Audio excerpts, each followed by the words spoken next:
all these different things. It was just something, man, that I wanted to do different. It was also into kind of intuition, Hmm. right?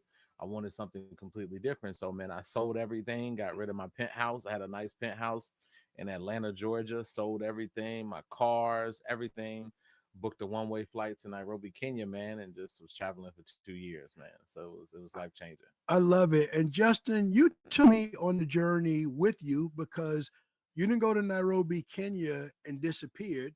I'm one of your 30,000 clients. And every country you went through, our relationship, we continued to talk. We continued to work while you were traveling internationally. And that's mind blowing. So right here, tag a friend because we're going to talk about this journey. So let's start at our beginning. Thank you for sharing your humble beginning. There's a Mhm. lot of people, salespeople out there that are selling phones and a variety of products and services, and it's not going the way they wanted to go. They're not hitting them Absolutely. quotas, those numbers. Hmm. What was that pivotal point where you knew there was something different for you out there? I mean, so for me, like I always tell people, like there's always going to be a destiny moment for you if you stay in the ring. Most people don't stay in the ring; they get out the ring, Okay. and as soon as they get hit in the face, they gone on the first thing smoking. Right. So I was hit in the face a lot, but I knew that those lessons was going to create something vastly different for me. And so for me, I was a failure up until I found sales. And even I wasn't a good salesperson. But one thing that, and shout out to Mike, man. Mike was one of my mentors who actually taught me that most people are only school educated, not self-educated. Say And that again for the most people in the people, back. yeah, most people only school educated, not self-educated. The average person never picks up a book, read, invest in any type of course, nothing outside of school. The average person. So they already put you at an advantage Mhm. because less than 1% of the world does anything outside of self-education. Wow. Right. Only so that means that anything that they put into your mind, you're only living somebody else's thoughts, Yeah. somebody else's beliefs, the way that they move, the way that they think. We're not free thinkers. We're Right. not critical thinkers anymore. So for me, man, I remember when Mike said, if you want to be different than the average person, invest in yourself.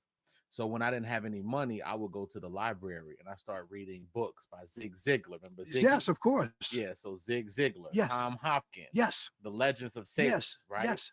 And so what I realized is I wasn't necessarily getting those skill sets to try to emulate them. Mhm. I was only amplifying the greatness that was already in me, right? And so those were the principles. So using the first level of me even having level of success with that was I went from this kid from the south side of Chicago that people wrote off. Shout out to Chi-Town. Come Chi-Town on. stand up. Yes. Chi-Town stand up. So I went from the underdog, Mhm. right? The kid that was punched in the face, the kid that was fired from every job, the kid that people said was going to be dead by 21. I went from that to becoming the number one salesman in that organization for 2-3 years straight.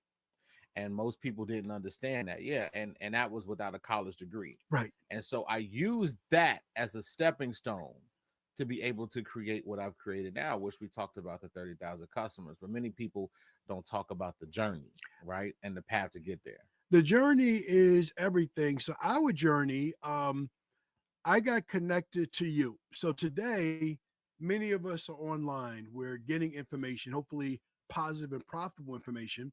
I was looking at things online. I was on a journey myself to learn how I can go from selling insurance one to one to Mm-hmm. coaching and selling one to many. Yeah. And I saw your video on EYL. Shout out to Earn Your Leisure Mm-hmm. family.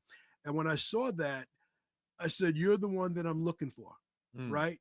You're the one that I'm looking for." I went down there. I saw your company. I went down there to be a vendor at one of the InvestFest events. Yeah. I saw your company, and then right after it, you offered an event online, and I was in because I saw your videos already. So I wanted to share that for anybody that's looking for people online. Let's call it business dating online, but you're hesitating because you don't know who's real and who's not. Justin is real and he's really here. So from working together, learning together, that's how I went from selling one-on-one to one-to-many in my coaching. So you've Yeah. been nothing but a blessing Thank you, in King. my life. Thank And you. when you pivoted, you took me on that journey with you. So Let's talk about some countries. Nairobi, Kenya. Where else did we touch? I know you took me South Africa. Talk about it. Talk about it. Yeah, man. So I think I love to tell people like once you get in it, there's a difference between traveling to dip your toe in the water, Okay. and then we got something called I call it purpose traveling. Okay. Purpose traveling is different. You got to prepare for purpose traveling because purpose traveling will actually change you from the inside out. And I'll tell people why. Because you have been in such a comfortable environment that you have the same ideologies, the same beliefs, so you don't know how you treat it outside of wherever you live. Okay. This goes for everybody. So every time you touch in a different country and you actually dive into the culture, the beliefs, also different land gives you different energy. It makes you different. So for me, man, we went to Kenya with it. Mm-hmm. Then we went to South Africa. Mm-hmm. Shout out to South Africa. I love South Africa. Give me buy me some land in South Africa. I love it, man. They show a lot of love in South Africa. So South Africa, we went to Botswana, Tanzania, Zambia. We went to so many different places all over Africa. And then I made my way, you know what I'm saying, east. We went to Dubai and then we went to Thailand. Bali was one of my favorites. Shout out to Bali. There's so many places, man, beautiful. Let's go. So Bali, Singapore. Yeah, we were just traveling for 2 years, man, loving life, living life. So we love the purposeful traveling, but you know my primary business is insurance. Mm-hmm. Did you experience any natural disasters in your travel? Man, like so so here's the thing, right? So one of the things you know, it happened when I was in Thailand. Okay. It was a big natural disaster, a whole earthquake when I was about 40 stories up. I don't know what was gonna happen, but listen, we ran down them stairs faster than the hurry. Oh my God. So yeah, man, what I experienced? I experienced the earthquake in Thailand. I think everything else has been cool. There's a few little earthquakes in Bali too. Okay. Those a little, you know what I'm saying? Okay. Little light in comparison to that one. Okay. Because that one we had to run, everybody had to get out the building, but that was actually one of the first times that Thailand had experienced anything like that in decades. So, Okay. but yeah, man, you gotta be prepared for anything out here. You gotta be prepared. You gotta be ready to go. Yeah. America to Asia to Africa. One of the things I love watching you do on your journey is you didn't go as a tourist. You built community wherever you went. Yeah. Talk about some of your digital experiences and how you built communities together. Because I remember one conversation we had, you would just say like, Kev, the online, they're not connected like that yet. So I'm bringing people together and showing them how, the world is small and people can do things online and, move their products and services in the digital world.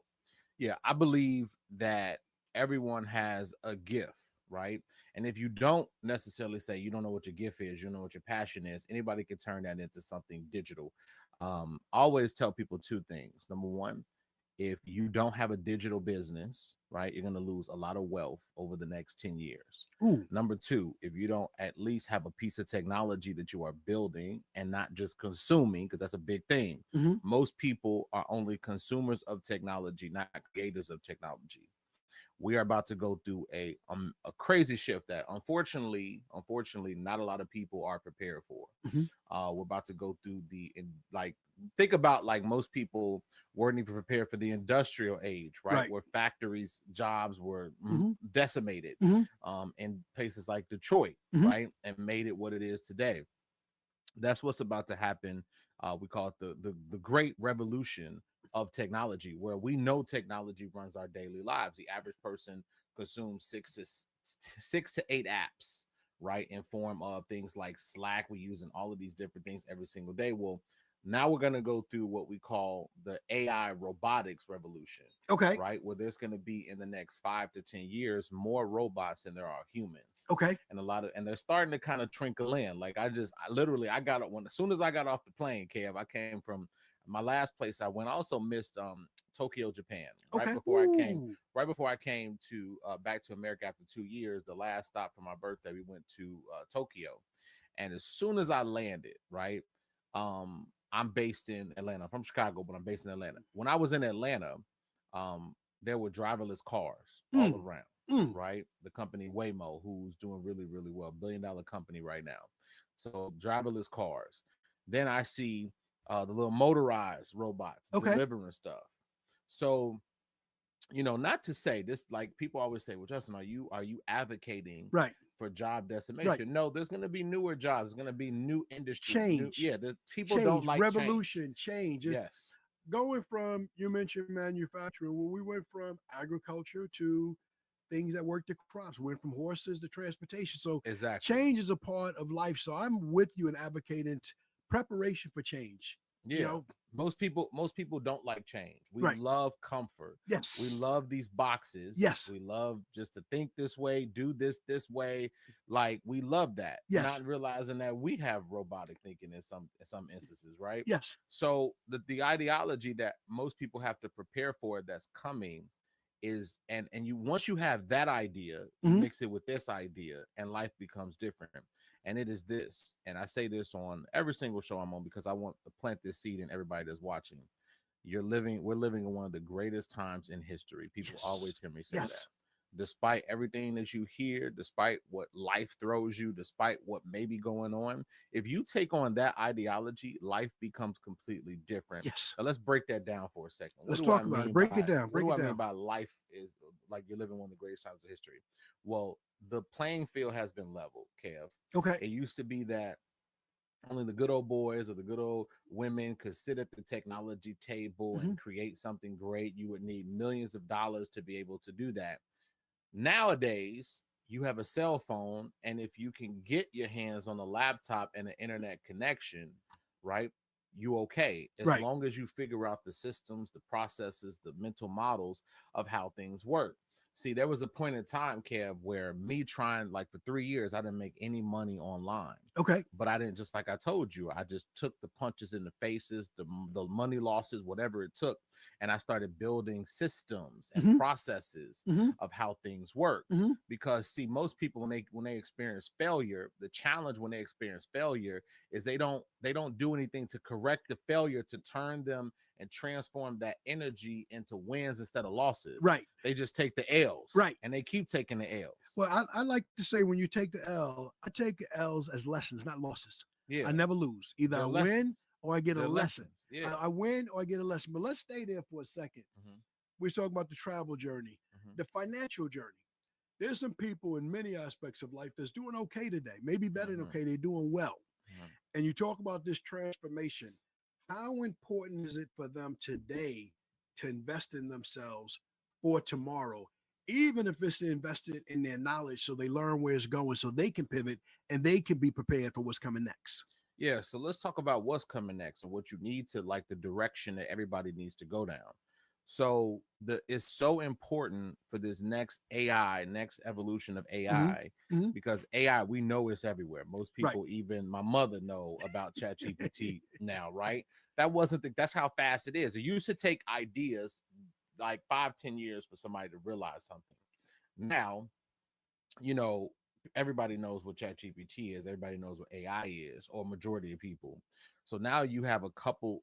We call it convergence, right? We'll Okay. get a little deep, but that's okay. Okay. That's all right. So we call it convergence. So Okay. convergence is the ideology of many sectors are going to intersect, right? Hmm. Usually you only have one type of industry that usually takes over, right? And that's been like software for the past, tech for the Forever. past forever. Now you're going to have this idea of convergence where all these industries of change are going to happen. And there are major 5 industries. So, one, you have artificial intelligence, but Hmm. next level of artificial intelligence. This is smart artificial intelligence. Hmm. The one that they said can't replace humans or think like Right. humans. Right. That's unfortunately going to be not an idea, right? Right. Because of course the AI is getting more advanced.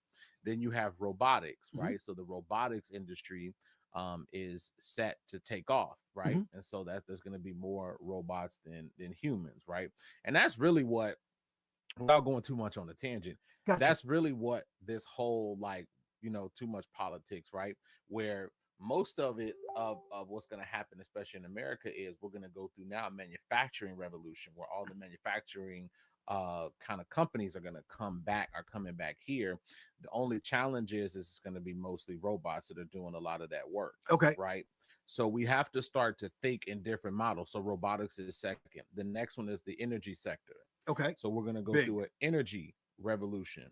What does that mean? That means that now with energy, you are going to see energy get kind of like democratized. Okay. Okay, so you're going to see the companies that ran the energy. Now there's going to be newer energy coming out, right? Sources where it don't require. We already seen solar. So it's a big deal right now, right here on Long Island where you're at. Mm-hmm. You know, the wind, all the wind powered energy. Those Yeah. companies are big conversation. So you're talking shift from oil to tapping into some more natural resources. Yeah, yeah. And you're talking about even technology that's going to be created that's not even here right now.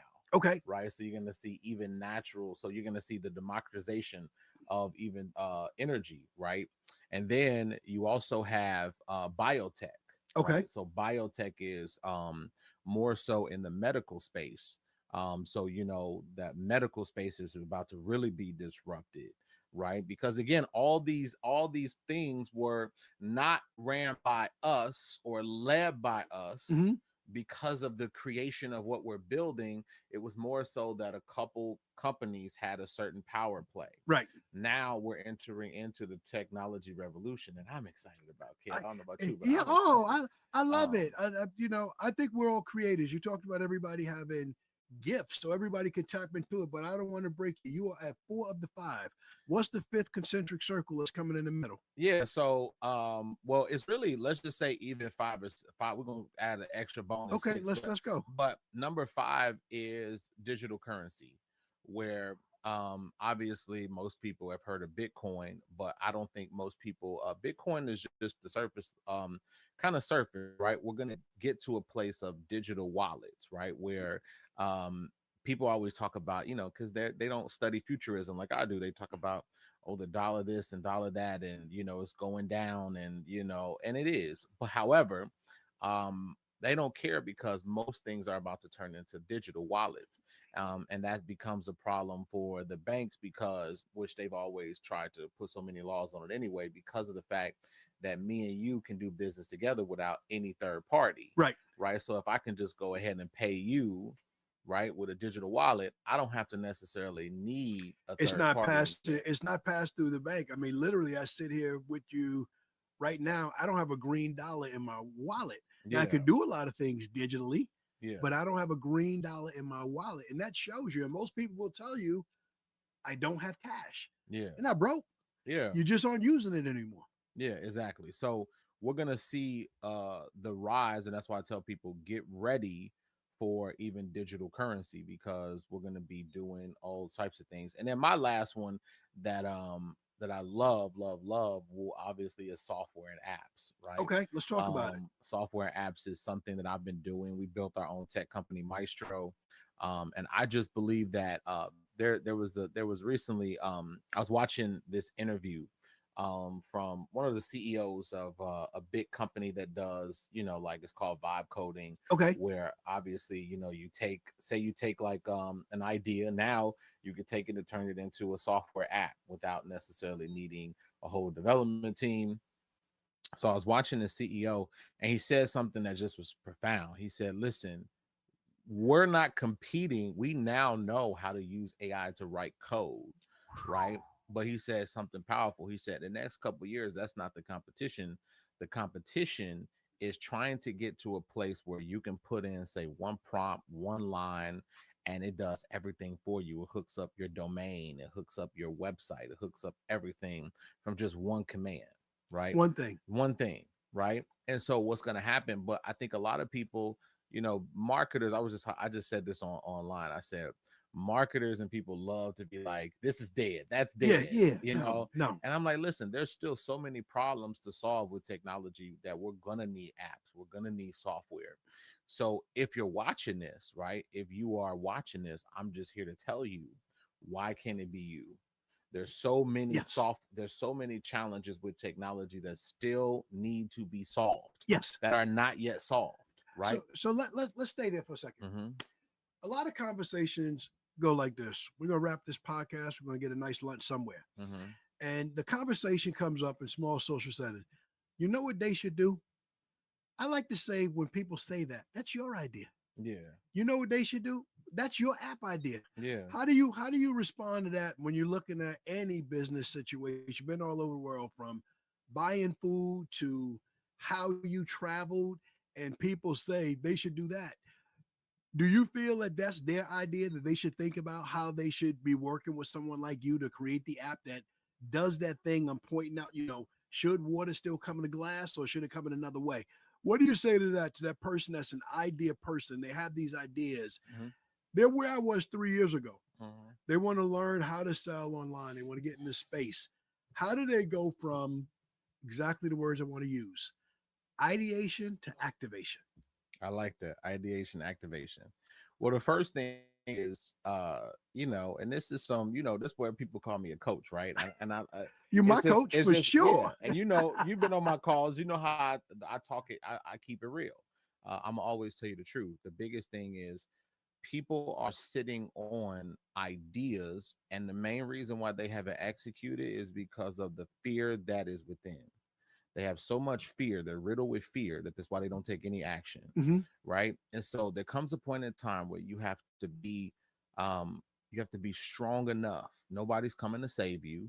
Nobody's coming to, no matter, I don't care what you believe, because you can save yourself. That's how powerful you are. Right. So nobody's coming to save you. No matter what your circumstances are. You could feel bad about divorce, whatever it is. You can either take that circumstance and turn it into a W, or you can keep losing. But listen, nobody's coming to save you. So the first thing that you have to do is you have to say, listen, I'm going to take action on this. I'm going to actually do the thing that I commit to doing. Right. And that's a challenge. Most people don't. Right. So you're already ahead of 99% of the world, because most 99% of people don't do what they say they're going to do. Right. The first time they say, like, they don't commit to anything. Right. So the first thing is you got to commit to yourself. The second thing you have to do is you have to commit to figuring out a problem that needs to be solved, and you have to first change your relationship with money. See, here's the thing, right? Most people have a bad relationship with fake pieces of paper. Okay.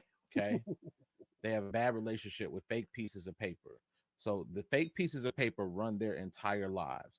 But instead of it's not about, see, you don't want, I tell people this all the time, you don't want fake pieces of paper. You don't want money. You don't want that. Right. What you want is what the money brings, which is freedom, choices, and fulfillment. Right. And when you see yourself as a value-based person, like for me, I'm a value-based person. It's why if people pay me whatever my rate is, I don't feel bad about, because I'm not taking their money. No. They're taking their value and exchanging it with something that's already valuable here. Right.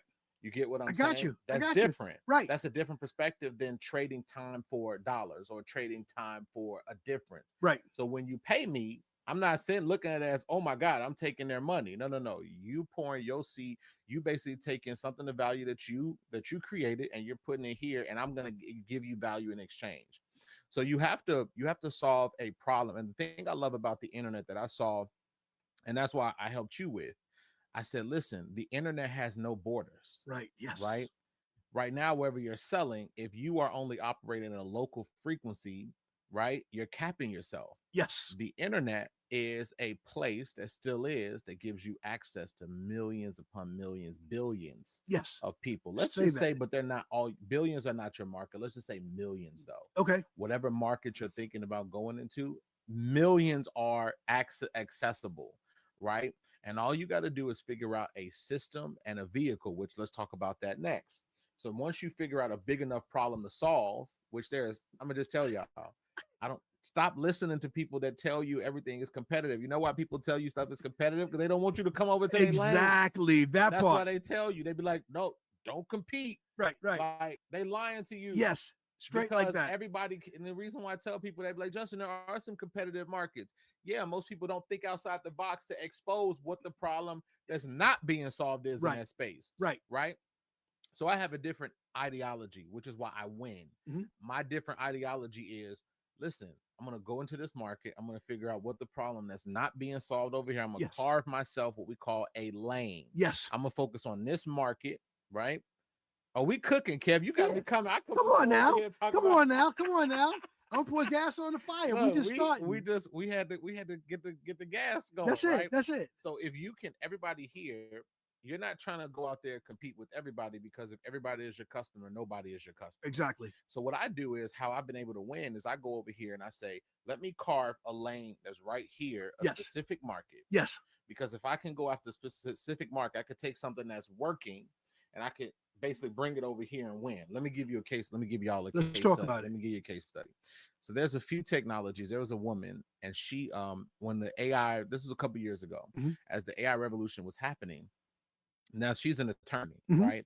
What she did was, is she realized that attorneys, because when they would be building cases, they would need like to refer to case law, which means like, oh, is this law? They would just have to do it. Find something that happened before. Well, they would have to do, the old way used to be, they would have to go and consult one of their attorneys in their office that had that experience if they didn't have experience.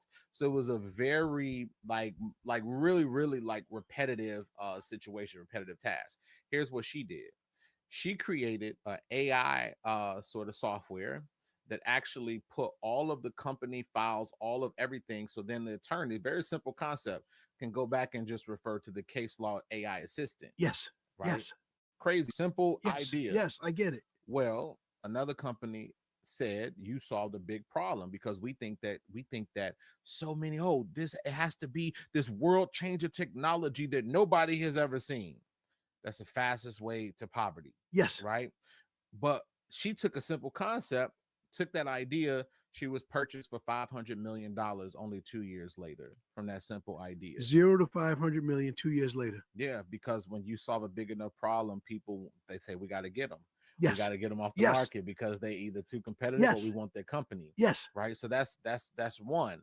Now, even I was just telling one of my attorney friends, right now, I say, Justin, that's great for her. You know, that sounds great and ideology. But here's the thing.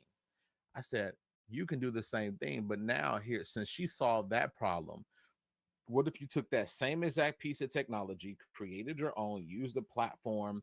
You know, there's so many out there, like Lovable, like Replit, like all these different platforms. What if you took those ideas? What if you took those things and you were able to, let's even just say, build that, and you specified it for divorce attorneys? Right. You niche down. Yes. You go to this specific lane. Yes. And you specialize in that lane. Right. That's what we call absolute domination. And that's how you do it. Absolute domination. What I love about that is you gave a use case. You didn't say just build apps. You gave a very specific use case and the importance of specialized, because it goes back to what you said earlier. If everybody's your customer, nobody's your customer, or if it can do everything. So just, I think in the AI space where I'm at right now, where you're at right now, a lot of people think, and they're only using it like Google. Oh, I could chat. I know I did the baby dance. I did this little trendy thing and I got it, and I can do it all myself. Yeah. What is the error that people are making in the do-it-yourself decision mindset that I can figure it all out myself? What is the error in that ideology? The people that I got, oh, I heard Justin talk about it in the podcast. I got it. Now I'm going to go do it all myself. What is the mistake in that mindset that people are making? So I always tell people, man, when you're not coachable, right? Just imagine, being like Michael Jordan. By the way, the greatest of all time, no debate. I don't want to hear about no New York Knicks. I don't want to hear about, what I'm saying, no LeBron James debate. Michael Jordan. You are a welcome guest, but you can't come for the Knicks. The Knicks remember they won by 50 last night. They won by 50. They won by. I gotta know where the Bulls remember, at. you gotta talk crap when you're not in the city. Let me get out of New York. I lived in Chi-Town for all 6 championships, and I represented my Knicks proudly. Now we're gonna talk about a lot, but we're not gonna talk about the Knicks. I'm surprised you made it out of Chicago representing the Knicks, man, during the 6 championships. Never scared. Went to the games, wore my Knicks t-shirts. I represent to the fullest. Nothing but love for the Chi. Yeah. But a whole lot more love for the Knicks. Yes, sir. Yes, sir. Rep your city, man. Rep your city. Every day. But it's like, for example, like Michael Jordan, right? Michael Jordan had Phil Jackson. Yes. If Michael Jordan didn't have Phil Jackson, do you think he would have went as far? Well, the proof is there. He didn't win until he got Phil. Yeah, and when Phil left, you felt the repercussions. He went to Washington, right? So, and he felt the repercussions of that. So what I tell people is most people, um, the decision they make the same decisions over and over and over again. And what you need to do is you need to have a mentor, a coaches like the mentors that I've had. Like I'm your mentor and Right. coach. Like so, you got to have different coaches, people that can help you Mhm. to think differently, to act differently, and to make different decisions. Right. That's To the point. find your blind spots. We all have them. There's just something that you can't see. I think sometimes people's worst enemy is because they have so much experience in this. I know, this is not the first time I poured a glass. I'm really good at pouring this glass of water. I just got to find my audience. Let's talk about that a little bit because that's where you changed the game for me. What about the person that has this fantastic idea? They think the Mhm. idea can go global. How does having a coach help them find their audience so they can get out of that local mindset? I mean, so coaches and mentors, you should always be educating yourself outside whatever it Yes. is. Give you something that happened to me, no matter where I came from, which was the south side of Chicago and not such a great neighborhood. For me, having coaches, mentors in the form of books, trainings, that's accessible to everybody now. Yes. Joining different things. Most people don't do these things, but if you do them, they're investments into yourself. I did it for almost 3 years, Yeah. okay, even more. And even till this day, I invest in myself through different mentorships, through different thought leaders, through books, through everything. I mean, God, for about 3 years, even before I seen a dime and made any money. See, the people don't talk about the process. No, no, no. Just talk about the end. See, for 3 years, I didn't make any money online. But did that stop me? No, because I was a hungry lion. I Mhm. knew that I had to break the curses that was on my family. Yes. I knew something had to be completely different. Right. So for me, I spent 3 years, but I read a book a week. Mhm. I was a little bit dyslexic. So every time I look at the page, I mean, my eyes would twit a little bit. Right. So instead of me making excuses about the fact that I couldn't pay attention to a book, now I realize I'm living in one of the greatest times in history. There's audio, there's video. So I don't have to necessarily just read books. You see what I'm saying? So people make There's ways. You shared that with me. I know that you walk and you listen to a book a week. Yeah, I Yeah. would go outside, walk, and I would listen to different audio books. There's audio books for free on YouTube. People don't have excuses. The only excuse that you have are the ones that's in your mind. That's it. I love it. Just we talked about the past, we talked about the future. Let's talk about the present. This is not completely a social visit to New York. You are on every major podcast. Somewhat. Saw I you. need to be on more. Y'all better listen. Y'all better book him. If you're listening to it, he is here. I saw your full podcast with Angela Yee. Shout out to Angela Yee. You Shout out to killed it. Angela Yee, yeah. I saw clips with you with Ash Cash. Shout out to Ash Cash. You killed it. Podcaster family in New York.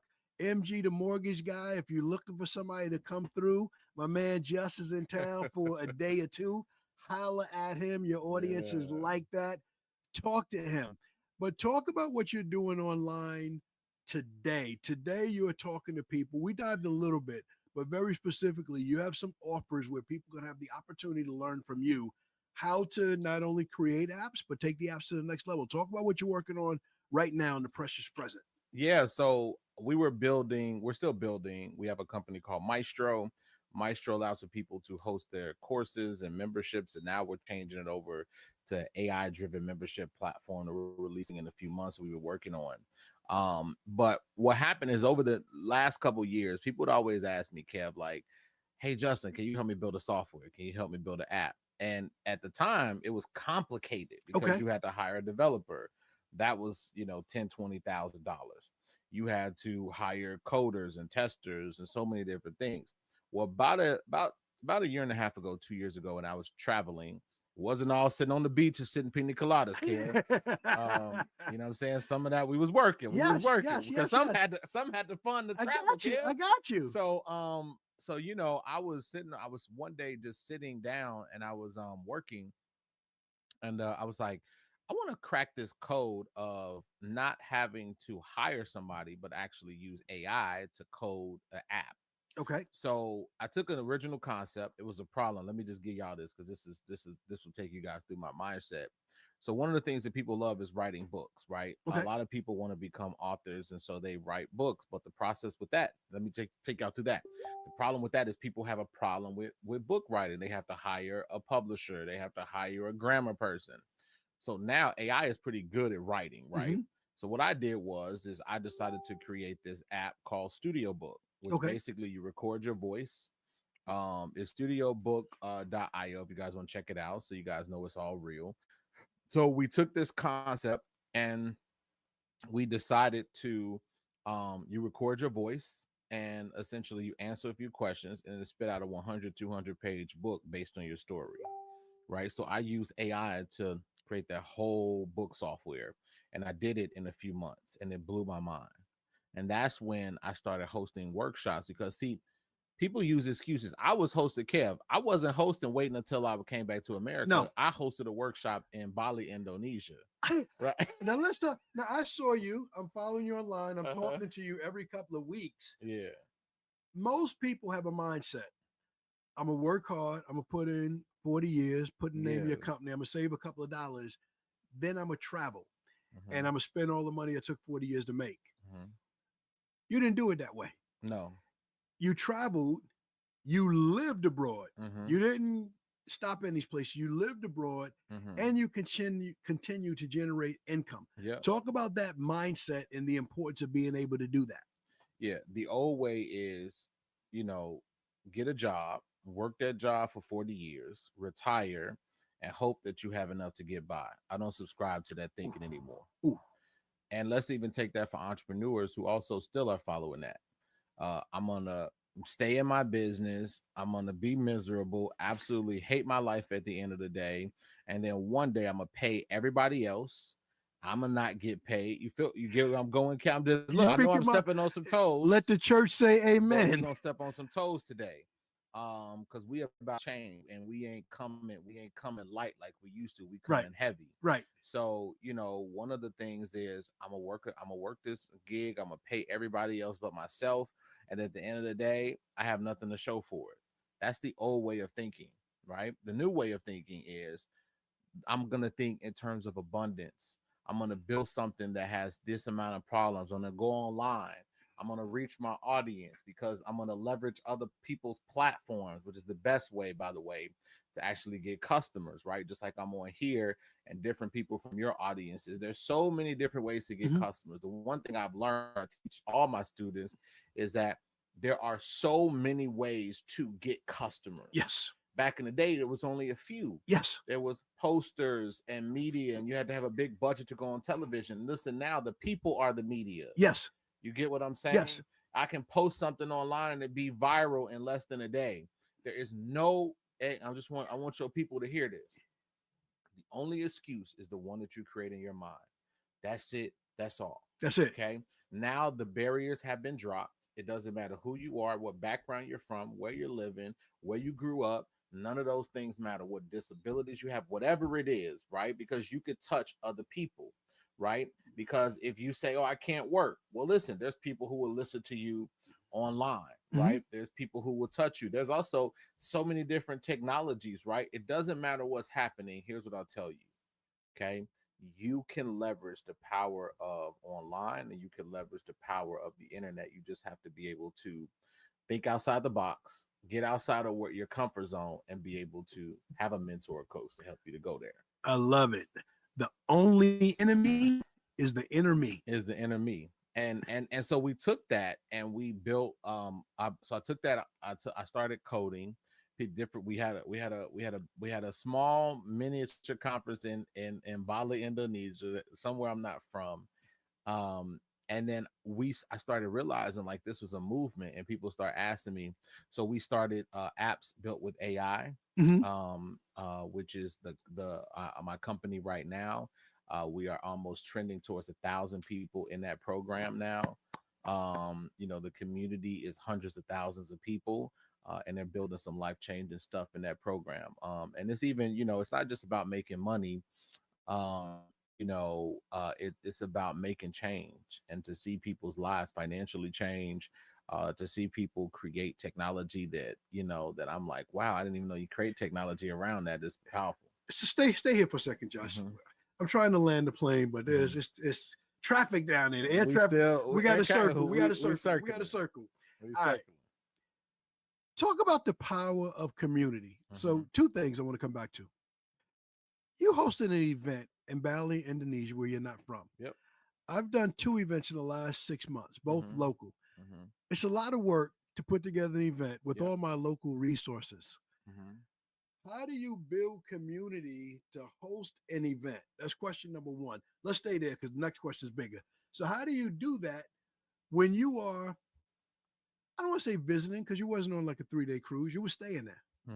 How do you do that for the person that's listening and really want to get outside their box? They really want to check out. They really want to be international. Those relationships. It's what you just said. It's relationships. It's knowing, it's getting outside your comfort zone to build with people that don't look like you, sound like you, talk like you. Okay. But also maybe, and it's also being a student of the game and learning how cultures work. Because I always tell people, like since we're in New York, right? One of my favorite lines, right, from Jigga, right? Jigga say, put me anywhere on God green earth, I triple my worth. Right? I love that. And so one of that, like I live by that because I'm like, I had to live that last year, right? I'm like, put me anywhere on God's green earth, I triple my worth. And that's what I was able to do. And so we were even selling digital products in another country because like what people don't understand is that the problems that are here, it may be different, but they're similar in nature. They're sort of different, but they're kind of similar in nature. And if you are adaptable, you can make a product over there. Like just give you some like me even traveling. If I had enough time and I wasn't building 3 or 4 different tech companies right now, I would never have to worry about generating revenue. Why? Because at traveling, I identified 30, 40, 50 problems. Yes. In other countries. Yes. That I'm like, I could take an idea and turn it into a piece of technology. One use case, one thing that you just looked around and said. Like that, like basically, so a lot of, really, so like case in point. So like give you an example. So in Kenya, shout out to Kenya. I love Kenya. I spent about 6 months in Kenya. Really, really became like family for me out in Kenya. And so they have an amazing app called M-Pesa. Okay. And M-Pesa is used everywhere. The person who you buy fruit from takes M-Pesa. Okay. And the app it's a powerful concept. It's a simple concept, right? And people just pay with, that's what I say, digital mobile money. Okay. Right. So I can literally take that same idea, and I saw there was some challenges in that app, and then go to other countries and start adapting that because of the digital currency. You see what I'm saying? So I can look at the challenges that and it wasn't many challenges. They really did a good job with that app.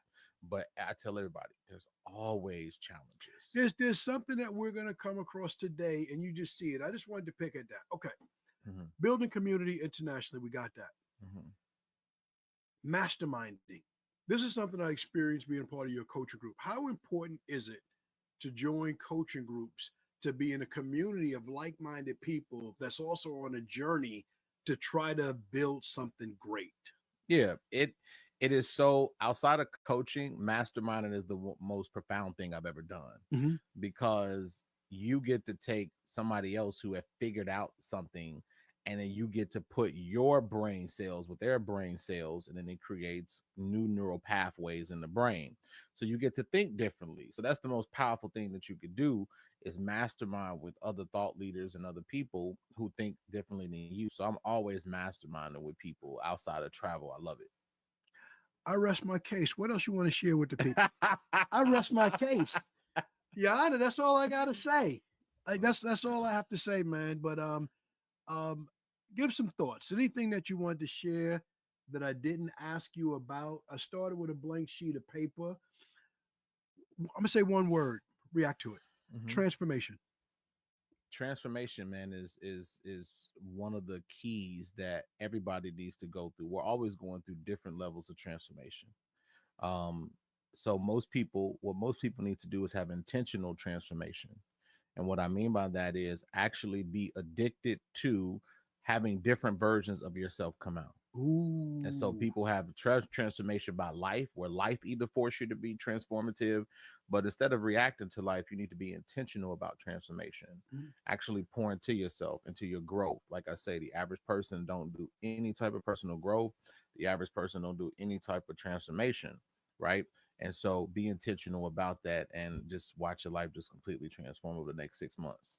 So let me be transparent about my transformation with you. Yeah. Um, During the pandemic, a lot of people were very creative and did a lot of things online. Mm-hmm. But I played it safe during the pandemic. I stayed home and I watched everybody blow up. But the commonality between yourself and many others that I saw online was that all of y'all were much younger. Mm-hmm. So I was stuck in a paradigm like, Kev, you want to do this, you want to reach more people, but you might have missed the boat. I don't see a whole lot of gray. Your beard look good. It's not a whole It's lot of gray. coming. It's It's coming. coming. It's coming.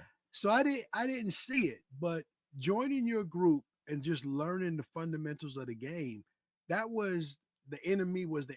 So I had to Yeah. move past that self-doubt. I had to meet you, get in your program. I had to trust the work and do the work. And then I had to see it manifest itself from where it started to where it is today.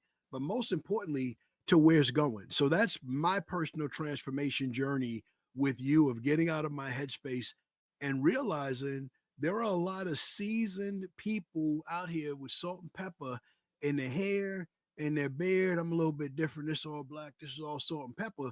Um, that really should not be afraid of this transformation. Whatever you're thinking about your age, your skill set, your knowledge set, you can truly transform that and start today and be really different for the future, for this future, these concentric circles that you're talking about coming together with AI and robotics. Um, Probably the biggest thing that I heard you say, and that is the more than, but it's all happening. You talked about what you saw when you came back to Atlanta. I'm going to Atlanta next week, so I'm going to see the same thing. Driverless cars. I mean, a lot of stuff. We touched a lot, but what didn't we touch? What are your closing thoughts for the people? Yeah, I mean, and it's even kind of piggybacking off of what you just talked about, Mhm. right? Remember, like I said, we got a window of time where we don't have to, beg and plead and do cart like flips from, nothing wrong with, voting or whatever it is that you do, but don't let that kind of cipher away from the decision that you need to make about your own life today. Mhm. And that's the challenge. And that's why I don't get into political debates or anything else, because here's the thing. I'm responsible for my life, Yes. right? And the reality is we all need to be that, have that responsibility. But to your point, we all need to drop old ideologies Mhm. about how young somebody is, how old it is, about wisdom. Yes. Like for me, I'm learning from the younger guys, so I could stay at 3 steps ahead, right? And I'm not looking at it as, who is this dude think he is? That's ego. No, no. It's like there's cats 10, 15 years younger than me that's coaching me, that's helping me. There's also some wisdom in learning from guys like you, right? And certain things that I need to learn. So I think we just have to drop all these old ideologies, get ready for the new world of technology, in the process change lives, get wealthy, and live life, man. That's where it's at. I love it, man. I can't land the plane. We talked offline before we started.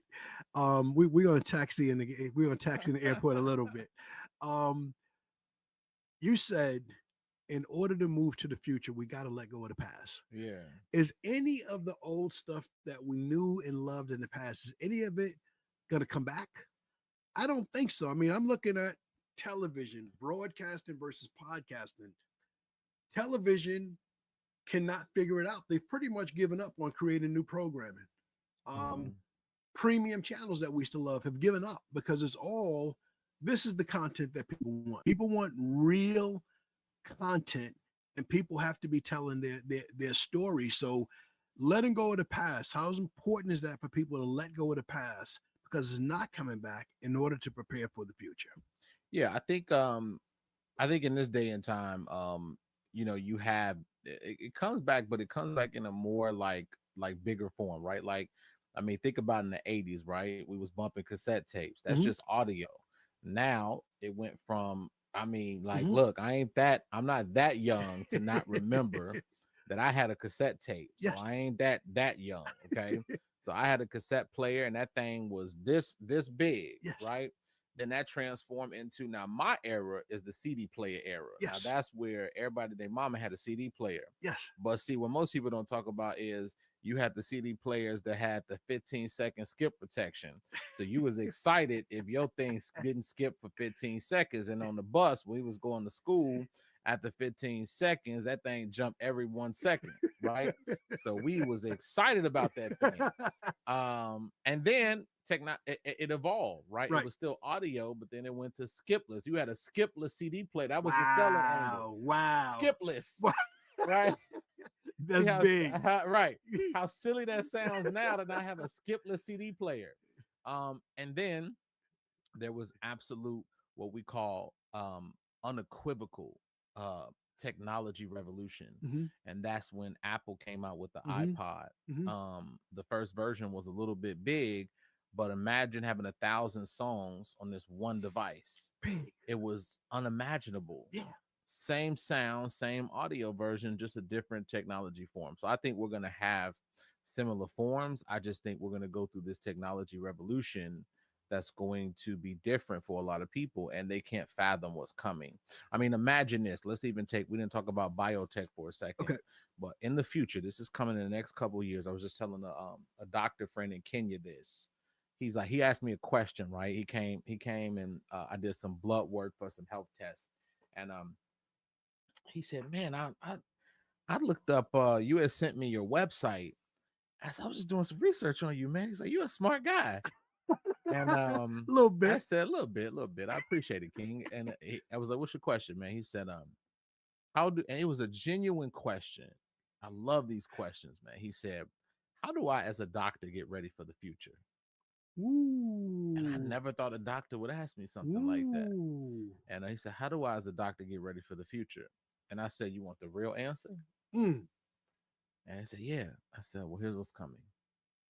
Very, very soon, they didn't want, because I said before innovation and before the light happens, there's always darkness that precedes that. And so now they want you to think that, oh, if I'm sick, I have no choices. Well, I said, here's what's happening in the future. In the future, all they're going to do is strap a simple electronic band on your arm, no blood tests, nothing. And it's going to scan your body and know exactly every single thing that's going wrong in your body from the head to the bottom. They're going to resolve that. You might say, Justin, then that's going to be hard to do. Well, that's what we talk about with resistance, Mhm. right? And so that's what the system is resistant to, because this technology already exists. Yes. Kev? Yes. They just don't want it to come there, because then you have people, you have people that will know, and then you put companies out of business. It's a disruptor. It's a disruptor. So I told him, if you want to be ready for the future, get ready now, because the future is now. And so I said, you need to be looking up these technologies for yourself and for your clients. Think about technologies that may not may necessarily be here right now, but you're preparing. Start to use innovative, use things like AI to be able to, it should be no reason. I gave him this bar, Kev. He owed me. Matter of fact, if you're watching this, you owe me $1 million. I told him, I said, even though, let's just not put AI on the pedestal, because it has its challenges and its perks, and you shouldn't trust anything 100%. However, it is very good at reading documents and scanning things, right? And so I said, instead of me having to come from you, go through this long 15-20 minute report session, and I'm going to forget half of it, matter of fact, forget half, 90% of it, Kev, about what you told me. What if you automatically allow for me to have like an AI assistant that actually gave me other type of analysis of the medical report? What if you were on the edge and you didn't see AI as a competitor, but as a companion? Right. And this will not only help you, but your clients. Come on, Kev. We'll be on here for 2-3 hours, man. We out. Ladies and gentlemen, CEO Justin Burns. If you heard any of this, say less. Follow CEO Justin Burns everywhere. He's all over social media. When you see his ads, once you follow him, his ads will pop in your feed. Jump on his courses. If you have ideas, there's no way you listen to however long we've been doing it, probably 50 minutes, but it felt like 5. There's no way that you don't want to hear from, learn from, and work with this brother going forward to prepare yourself for the future, whatever it may bring. Thank you so much for tuning in. And if you like what you saw here, y'all know what to do. Hit that like, subscribe, and notification button so you can get this dope content when it comes out. Peace. Peace.